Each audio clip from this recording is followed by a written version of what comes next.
জামাতে ভোট দিলে আপনারা জান্নাতে যাবেন, এই ব্ল্যাকমেইলিং শুরু করতেছে তারা। সব কিছুতেই বিএনপি এত সন্তুষ্ট হয়ে যায়, এটা আমার কাছে খুব আমার কাছে একটু অন্যরকম লাগে। বিএনপির মধ্যে একটা সারল্য দেখতেছি আমরা। হ্যাঁ, না, বিএনপির মধ্যে সারল্য নাই ভাই। হ্যাঁ, এটা কি বিএনপি উপলব্ধি করছে? আপনার কাছে কি মনে হয়? না, ইকুয়েশন যেগুলো আপনি আসলে বলছেন, না, আমি বুঝি না, সব কিছুতেই বিএনপি এত সন্তুষ্ট হয়ে যায়, এটা আমার কাছে খুব আমার কাছে একটু অন্যরকম লাগে। এত কিছু সব কিছুতেই সন্তুষ্ট হওয়ার কিছু নাই। হ্যাঁ, কারণ বাংলাদেশটা তো আমরা 53 বছর দেখতেছি। হ্যাঁ, সব জায়গাতেই প্যাচ আছে। হ্যাঁ, এত সহজ সরল, এত নাইভ হলে কিন্তু চলবে না। দেখেন, আমি বলি, এই যে সবকিছুতেই একটা বিএনপির মধ্যে একটা সারল্য দেখতেছি আমরা। হ্যাঁ, না, বিএনপির মধ্যে সারল্য নাই ভাই। বিএনপি, আপনি অনেক কথা বলছেন, বিএনপি সজাগ দৃষ্টি রাখতেছে। বিএনপি একটা অনেক বড় এখানে এখন তো আওয়ামী লীগ আপাতত সেটা ভ্যানিশ, রাইট? ও তাদের কার্যক্রম ব্যান করা হয়েছে, তাদের বিচার চলা পর্যন্ত। তো সেটা যদি হয়ে থাকে তাহলে বিএনপি এখন সবচেয়ে বড় রাজনৈতিক দল বাংলাদেশে এবং বিএনপি সবচেয়ে জনপ্রিয় রাজনৈতিক দল বাংলাদেশে। বিএনপি এমন কোনো কথা বলতে চায় না, এমন কোনো কাজ করতে চায় না যেটা অপ্রাসঙ্গিক এবং যেটাতে ইররেসপন্সিবল কোনো কাজ বিএনপি করবে না। বিএনপি ডেফিনেটলি বুঝতেছে কি হচ্ছে না হচ্ছে। শুনেন, জামাত ফেব্রুয়ারি মাসে ভোটের কথা জামাত আগে বলেছে, ঠিক আছে?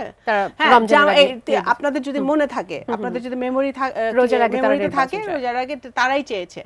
জামাত যদি নির্বাচন না চায়, এগুলো রাজনীতির কথা, মাঠে একটু যে প্রেসার দিতে হবে, দেখাইতে হবে যে আমি আসি, এগুলো হচ্ছে সেগুলা।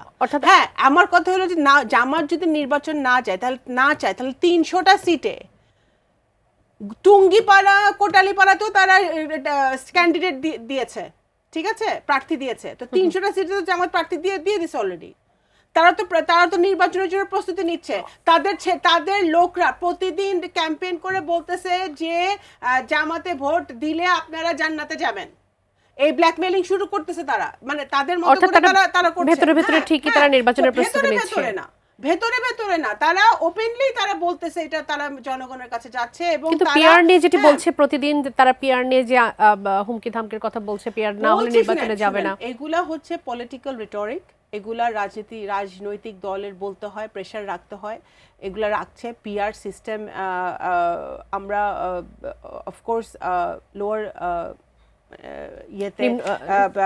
লোয়ার হাউসে পিআর সিস্টেম, এটার কোনো বর্তমান প্রেক্ষাপটে, রাজনৈতিক প্রেক্ষাপটে এই সিস্টেম বাংলাদেশের রাজনীতিতে চলে না। হ্যাঁ, চলে না। বিকজ হ্যাঁ, অফকোর্স আমরা এগ্রি করি যে সংসদ সদস্যে পলিসি মেক করবে, ল মেকার হবে, তারা দেশের জন্য আইন প্রণয়ন করবে যেটা দেশের জনগণের কাজে লাগবে। কিন্তু আমাদের দেশের কালচারে, রাজনৈতিক কালচারে আমাদের দেশের ভোটাররা বা জনগণ তারা তাদের এলাকার একজন প্রতিনিধি চায়, ঠিক আছে? সেই এলাকার প্রতিনিধি পার্লামেন্ট মেম্বার হবে, তারপরে উপজেলা চেয়ারম্যান হবে, ইউনিয়ন চেয়ারম্যানও তাদের এলাকার প্রতিনিধি। সো আমাদের একদিকে যেমন লোকাল গভর্নমেন্টকে শক্তিশালী করতে হবে, স্ট্রেংথেন করতে হবে, একই সাথে আমাদের একটি শক্তিশালী সংসদ প্রয়োজন। দুটোই আমাদের প্রয়োজন। কিন্তু এই মুহূর্তে পিআর সিস্টেমে আমাদের দেশের ভোটাররাও কমফোর্টেবল না, ইউজ টু না, এবং রাজনৈতিক দলগুলো তো নাই, ঠিক আছে? এখন তারা করছে, তারা একটু এটা আমি মনে করি তাদের দিক থেকে একটা স্ট্র্যাটেজি। আচ্ছা, কিন্তু যদি সেটা হতো তাহলে তারা 300টা সিটে, যেই দল পিআর সিস্টেম নিয়ে চিল্লাচিল্লি করে, তারা 300 সিটের প্রার্থী দিবে কেন? তারা পিআর সিস্টেমে যাবে যে আমার পিআর সিস্টেম হোক, তারপরে আমি প্রার্থী দিব।